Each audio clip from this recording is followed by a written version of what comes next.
Hello, my name is Dan Stefani. Welcome to my 5-minute Jesus Fix. Today's topic is going to be on forgiveness. I usually do these videos really fast and furious, so if you'd like a copy of my notes, they are on my notes tab on my Facebook page. So just Facebook Dan Stefani, and you can go ahead and get yourself a copy of the notes and do your own Bible study. Okay, so let's get started. My 5-minute Jesus Fix on forgiveness. We will start to quench our thirst of the secret of forgiveness in Luke chapter 6, verse 37. Where Christ is asserting the Beatitudes when he asks us to forgive and you shall be forgiven. Okay, forgive in the Greek is apoluo, which means to loose or to set free from bond or imprisonment. So we can interchange the words pardon or release. So you can say pardon and you shall be pardoned, or release and you shall be released. What is evident is that we ourselves need to be forgiven. What is also clear is that we can't expect God to forgive us if we can't release others' transgressions against us from our minds and our hearts. You see, we are saints. We are set apart for a holy purpose. We can't be harboring ill will to the very people we are witnessing to. As we hold on to the unforgiven matters, they will fester into grudges. Our sinful nature gets replenished and starts to take over in forms of revenge and retaliation. We make plans to pay back for that trespass against us. Even the secular world preaches, two wrongs don't make a right.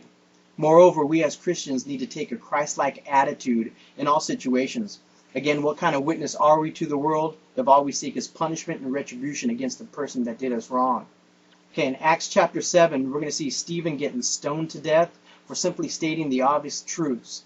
His reply with his last breath was a forgiveness to God on the behalf of the people killing him. With an example like Stephen, we need to take Matthew 5:44 seriously.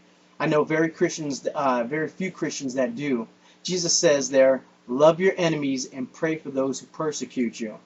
I, for one, sometimes have a hard time loving some of the members of my own church, much less an enemy that despises my very existence. Stephen did, so shall we.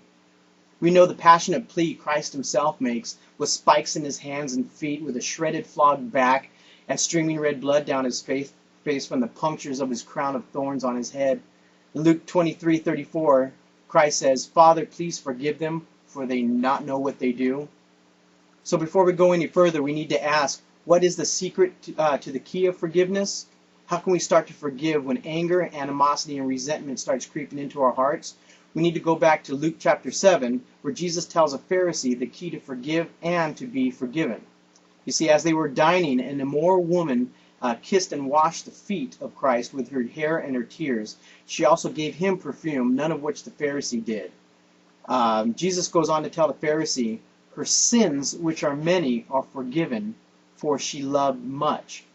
But he who is forgiven little loves little. So in this example, if we want to be forgiven, we must ask in love.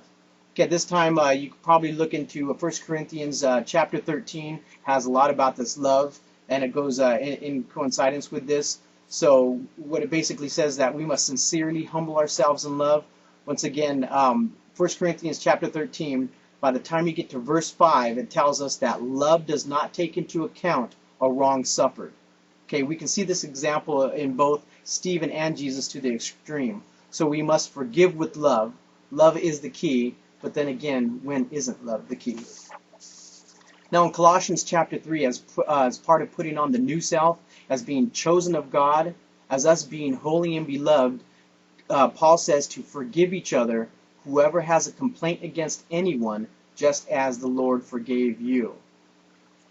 Okay, we can go on all night and all day with examples of why we should forgive one another. The Bible has some form of the word of forgiveness in over 120 different places. So I'm going to end with this parable that Jesus teaches in Matthew chapter 18.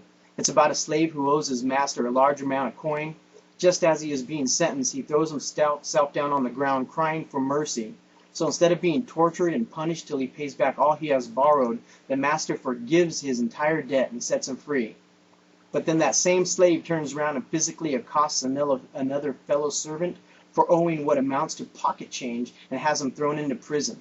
The master finds out about this and summons his slave back. He lays into the slave for not showing the same mercy as he was shown by the master. The slave is handed over to the torturers until he could pay back the original amount he owed before. In verse 35, Jesus says to his disciples and to us, so shall my heavenly Father do to you, if each of you does not forgive his brother from your heart. Okay, so do yourself a huge favor. Go forgive somebody right now. I'm sure you can think of at least one person that needs your forgiveness, and then you can pray to God in all confidence of you yourself being set free. Thank you. See you next week.